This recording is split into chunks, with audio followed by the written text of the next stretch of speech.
traveling down the corridor of time, and I have to admit that I have cheat sheets because well, I just basically started doing this a couple of days ago, and you know, being Islands trustee is a very busy job. So, see, I didn't even think that was going to be funny, so there we go. And so, you know, I have to admit that Arlene actually cornered me 3 years ago to do this gig, but it just slipped my mind. It's funny that. And you all know why you're all here.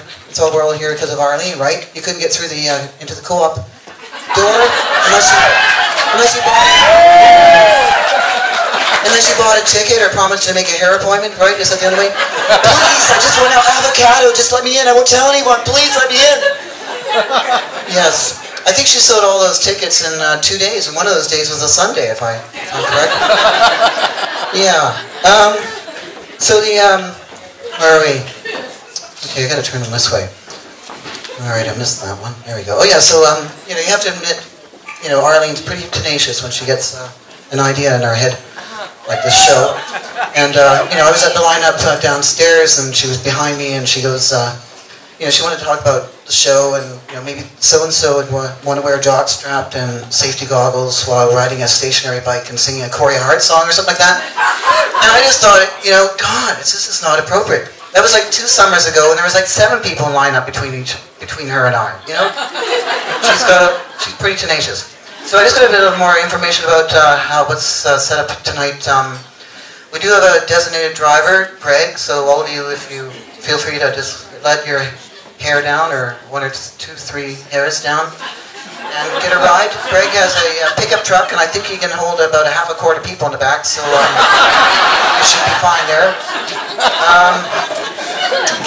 So yeah, so we're gonna go to some fantastic places.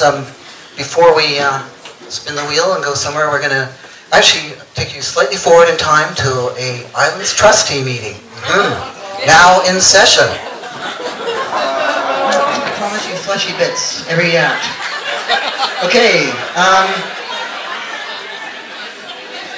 what do we have next? Okay, I was going to do a little bit more stuff. So, buying clothes is always tricky, you know,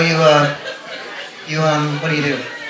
Oh yeah, buying clothes is always tricky, you know, especially when there's loud music playing in the background, so you look at stuff like and say, well, you know, if this is a cool party, and I'm a cool guy, this would be a really cool shirt, right? So then you get home, there's no music, there's no party, you're just another schmuck with $75 cheaper. And women, you know, women approach clothes from a different angle altogether. The other day I was at watching some women at the Bay actually, looking for some clothes, and I noticed that they don't try their clothes on, they get behind their clothes. You know, they go to the rack, take the dress from the rack, hold it up, you know, they hold it up against themselves, right? You know, this is supposed to tell them something? I don't get it. And then they, what do they do? Oh yeah, then they stick their leg out, and at a 45-degree angle, you know, they way out like this and sort of lean back, and you know, I guess they need to know this because one day they might be one-legged at a 45-degree angle, and what am I going to wear?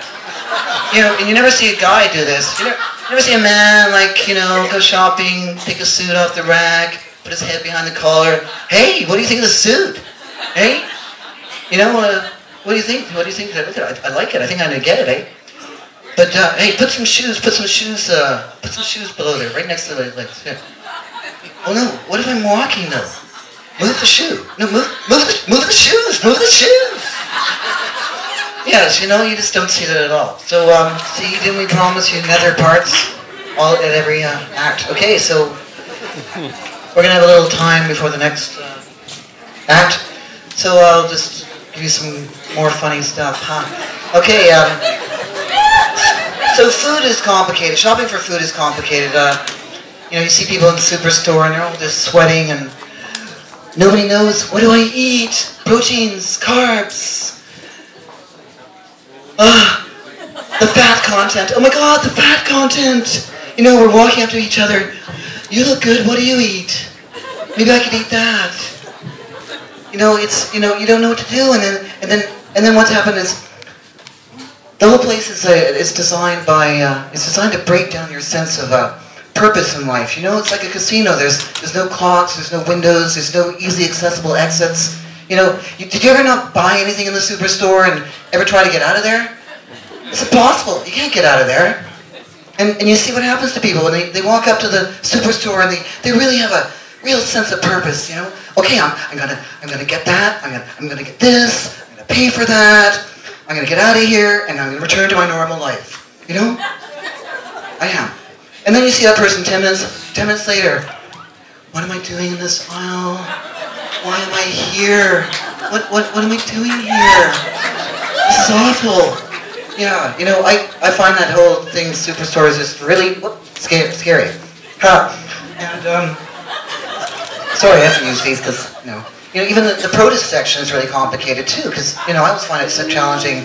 You know, there's always some special thing you're supposed to know about, you know, fruit, for instance. Like, you know, summertime, make sure your peaches are, I don't know, whatever, you know, something like, you know, you gotta fake it, you know, I'm shaking the stuff, holding up to the light, you know, oh, okay, that looks good, I think this is the right one, yeah. And then, you know, cantaloupes, like, oh, just roll them down the aisle. Okay, that's veering off to the left, that's, you know, that's not ripe enough. You can't get that one, you know? It's really confusing and complicated. Okay, so, we're back at the Continental Club in Austin, Texas, and our next act is, please don't get this wrong this time, 2004 Grammy Award winner, Gretchen Wilson, singing Redneck Woman. Performance. There's some seats up here. They're willing to sell the seats for $50 for the next. The pole dance is coming up, so if you want to talk to me, you better talk to me now. Okay, so all the way from Royston, Cumberland, Courtney, we have the People's Choice Award winner of 2011 Miss Canada. It's a pole fitness competition. Nadine. Accompanying her is Natalie, who's actually her instructor, who's owner of the Femme Natalie Pole Fitness in Cumberland. Yeah, her last name's Pole. It's really uncanny. And TJ, who, if you were here last year, would have remembered him. He was from Cumberland. He's going to be singing a song, so to accompany these amazing gals. So let's give him a great big hand. TJ, Nadine, and Natalie.